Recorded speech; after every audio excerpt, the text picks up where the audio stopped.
Vincent Kompany leaving Manchester City after 11 years of service with the domestic treble safely in his collection. Stevie, we're going to go through the best centre-backs, in your opinion, of the Premier League era to celebrate what Kompany's done. I wonder if he makes the top 5 for you, though. Talk us through these. Well, he does make the top 5, and you will find out later where. Oh. Listen, I'm going to, as my 5th, I'm going to go for Virgil van Dijk.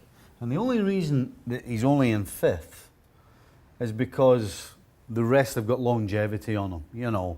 But the impact that he's made in such a short space of time, not just at Southampton, but at Liverpool. I mean, we're talking, do Liverpool get to last year's Champions League final without him? No. Do they get there this year without him? No. So that's why Virgil van Dijk is number 5. I mean, great in the air, strong, good with the ball at his feet, and just a real good leader, which all of these guys are, by the way. Vincent Kompany for me is going to go in at number 5. Or 4. 4, I beg your pardon. Again, in a team that was set up to attack, the one thing that City always needed, even before Pep Guardiola came, was somebody defensively who you can rely on, who's 9 out of 10 every single time he steps on the field, who's your leader. And then, of course, at the end of this season, his last, he scores the goal that probably wins the Premier League for Manchester City. So, Vincent Kompany, no question, in the top 5, and he's in at number 4 for me. Yep, overseeing the entire renaissance of the club, really, under the new owners.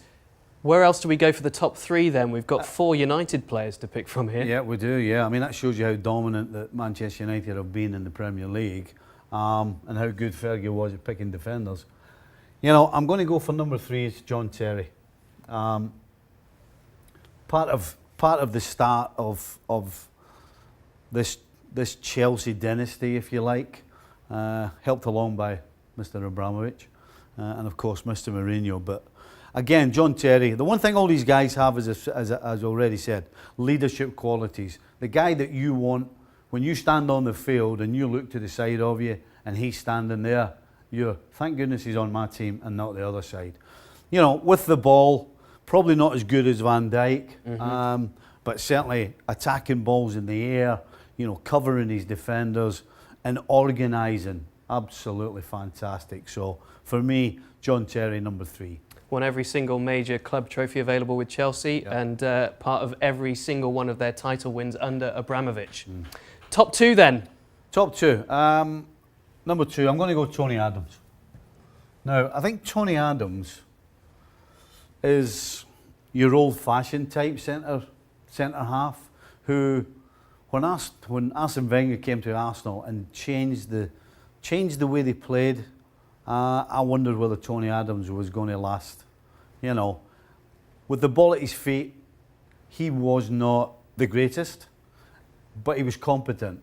But every other aspect of the game, he was absolutely head and shoulders above everybody else at the time in the league, pretty much. You know, leadership qualities, organising, just again, the guy that you want in your team. The type of character who never knows when they're defeated. And what a personal journey he went on as well. Yeah, absolutely. So, your number 1 for best Premier League centre-back?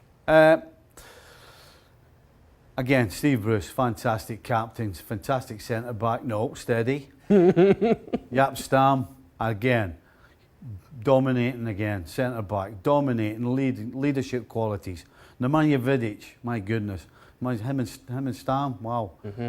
Paul McGrath, probably the most underrated centre-back amongst fans, I would say. Amongst his peers, amongst players, loved and adored. And like John Terry and Virgil van Dijk, PFA Player of the Year. Yeah, Marcel Desailly, again, just superb.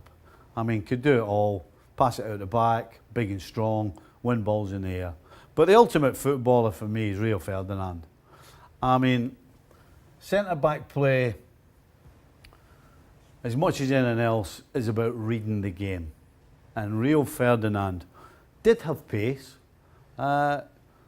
did win challenges, was tough in the tackle, But the one thing he has over these other four, in my opinion, that sets him apart is he was the best reader of the game. No question. You know, centre-back play, I've said before, is about putting fires out before they start. And that's what this guy does. You know, wherever the ball lands, he's there. He's there to cover it up, give it back to the goalie, or start another attack. And again, leadership qualities, never in question. Cool and calm. And again, above all, above the rest of them, fantastic on the ball. Yep.